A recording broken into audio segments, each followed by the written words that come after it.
ang Tagalog ng box ay kahon, pwede ka bang makasama hanggang bagong taon?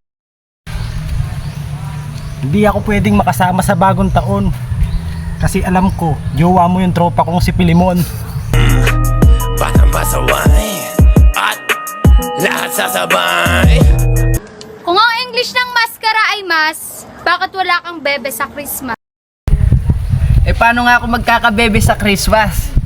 Eh ayaw mo nga sa akin magpalamas. Tinikita sana naman ako sa iyong ganda.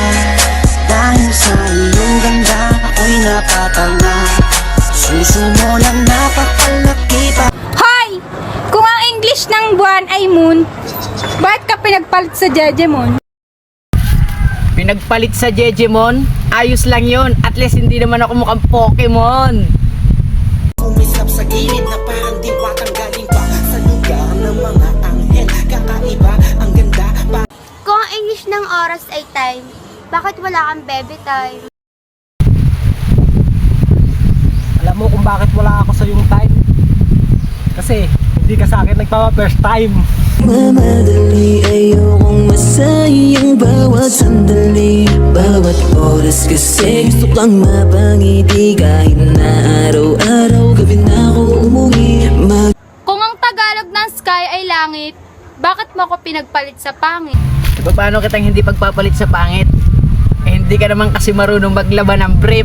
Mapapagod din ako, hintayin mo lang. At pag nangyari yun, di na ako mag-aabang. Di na kita pipilit, hindi ka na Hoy! Kung ang English ng tulog ay sleep, bakit di ka mawala sa aking isip? Alam mo kung bakit di ako nawawala sa yung isip? Kasi ako yung bangungot sa yung panaginip. Subalit nagising na lang ako na meron ng sumasaka. Maandar pa rin ang isip ko, nakasama pa kita kahit sinasampal nila ako. Hoy! Kung ang English ng likod ay back, pwede ba tayo mag-comeback? Hindi na tayo pwedeng mag-comeback kasi ang lakas ng baktol mo.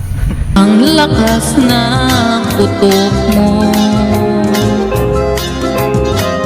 Mga singasin na Kung ang English ng bahay ay home, ba't nakalagay sa dede mo home? Kung ang English ng bahay ay home, bakit yan dede mo parang hamon?